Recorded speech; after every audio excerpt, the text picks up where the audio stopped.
दोस्तों आज हम आपसे बात करेंगे ताजमहल के उन 5 रहस्यों के बारे में जिन्हें आप पूरा सुनकर के आश्चर्य में रह जाएंगे। और साथ ही बात करेंगे उस ताजमहल की नींव के बारे में जो कि जमुना के किनारे पानी के ऊपर लकड़ियों के बम्बू पर स्थित है। साथ ही वीडियो के आखिर में इस इमारत की आपको सच्चाई बताएंगे। आखिरकार क्या है इस इमारत की सच्चाई? क्या ये सच में ताजमहल है या तेजो महल है? वीडियो के अंत तक बने रहिएगा क्योंकि आज इस इमारत के बारे में आज हम आपके सामने कई राज खोलने वाले हैं जो आज तक आपने कभी नहीं सुने होंगे। और साथ में आपको यह भी पता चलेगा कि ताजमहल को कब गिराया जाएगा। जी हाँ, आपने ये बिल्कुल सत्य सुना है।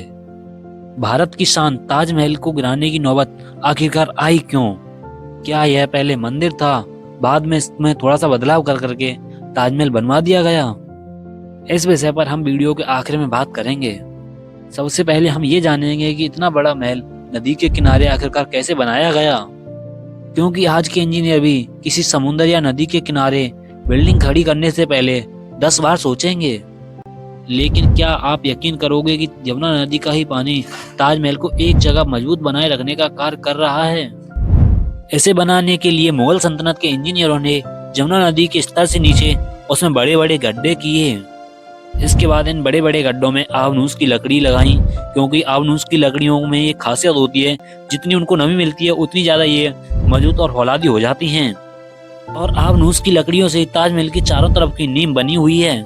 इसी का यही कारण है कि यह ताजमहल इतने सालों से अपने स्थान पर स्थिर खड़ा हुआ है। साथ ही इस नींव को बनाते समय यह भी ध्यान रखा गया यदि यमुना का स्तर बढ़ता है तो यमुना का जल ताजमहल को बगैर नुकसान किए हुए नीचे से बह जाए।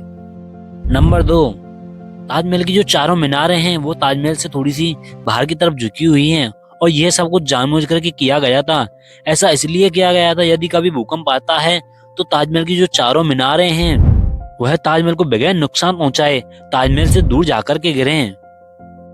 नंबर 3, हजारों टूरिस्ट ताजमहल को प्रतिदिन देखने के लिए आते हैं, परंतु वो ये नहीं जानते वह जिस रास्ते से घुस रहे हैं वह उसका मेन गेट नहीं है, क्योंकि शाही दरवाजा जो है वो नदी के किनारे स्थित है। और हजारों टूरिस्ट ताजमहल के पीछे के दरवाजे से घुसते हैं, क्योंकि मुगल साम्राज्य में ताजमहल तक के पहुंचने के लिए नदी ही एक मुख्य रास्ता थी और नदी उस समय का ताजे हाईवे था उनके लिए। बादशाह और उनके मेहमान नाव में बैठ करके ताजमहल तक आया करते थे और नदी के किनारे एक चबूतरा हुआ करता था। जैसे जैसे नदी का स्तर बढ़ता गया और वह चबूतरा काफी समय पहले ही नष्ट हो गया।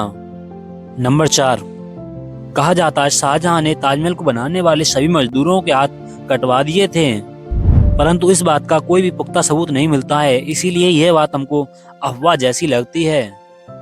और बहुत से इतिहासकारों ने बताया कि शाहजहां ने उन मजदूरों को जिंदगी भर की पगार दे करके एक इकरारनामा लिखवा लिया कि वह अपने जीवन में कोई भी दूसरी इमारत कहीं पर भी नहीं बनाएंगे।